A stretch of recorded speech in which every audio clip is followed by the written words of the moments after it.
আজ আপনাদের শোনাবো একটি দলের টিকে থাকার ইতিহাস, বারবার ফিরে আসার গল্প এবং একটি নতুন বাংলাদেশের স্বপ্নের কথা। স্বাধীনতার পর দেশে যখন রাজনৈতিক অস্থিরতা, ঠিক তখন জাতীয়তাবাদ, গণতন্ত্র, সামাজিক ন্যায় বিচার এবং অর্থনৈতিক উন্নয়নকে সামনে রেখে একটি নতুন রাজনৈতিক দল গঠিত হয়। বিসমিল্লাহির রহমানির রহিম। প্রিয় দেশবাসী, আসসালামু আলাইকুম। আমরা জাতীয় জীবনে এক নতুন অধ্যায়ের সূত্রপাত করতে যাচ্ছি। সময় 1978 সাল। স্বাধীনতার ঘোষক জিয়াউর রহমান প্রতিষ্ঠা করেন বাংলাদেশ জাতীয়তাবাদী দল বিএনপি।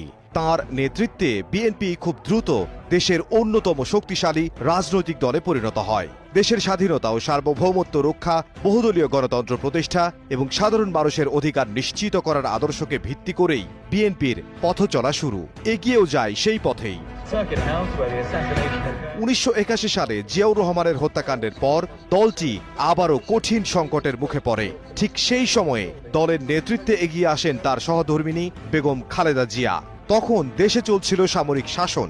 হুসেইন মোহাম্মদ এরশাদের স্বৈর শাসনের বিরুদ্ধে গণতন্ত্র ফিরিয়ে আনার লড়াইয়ে তিনি হয়ে ওঠেন প্রধান কণ্ঠস্বর।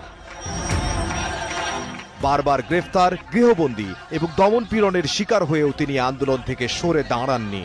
তাঁর নেতৃত্বেই দেশের সব রাজনৈতিক দল একসঙ্গে এরশাদ বিরোধী আন্দোলনে ঝাঁপিয়ে পড়ে। ছাত্র সমাজ, পেশাজীবী সংগঠন এবং সাধারণ মানুষকে ঐক্যবদ্ধ করে তিনি গণতন্ত্র পুনরুদ্ধারের সংগ্রামকে শক্তিশালী করেন। ফল আসে 1990 সালে। গণ অভ্যুত্থানের মাধ্যমে এরশাদ সরকারের পতন ঘটে।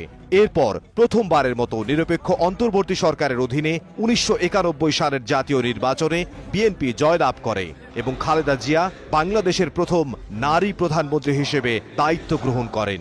এরপর যতবার দেশ সংকটে পড়েছে, বিএনপি গণতন্ত্র ও জাতীয়তাবাদের জন্য, সাধারণ মানুষের জন্য লড়াই করে গেছে। দেড় যুগের দুঃশাসনে এবারও এগিয়ে এসেছে বিএনপি।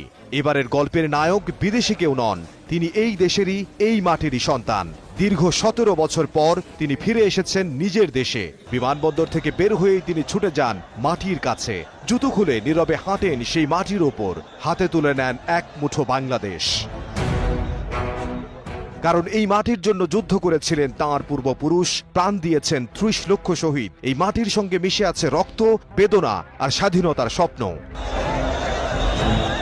শহীদদের প্রতি নীরব শ্রদ্ধা জানিয়ে তিনি ছুটে যান মানুষের কাছে, শোনান নিজের স্বপ্নের কথা, বাংলাদেশকে নিয়ে ভবিষ্যৎ পরিকল্পনার কথা।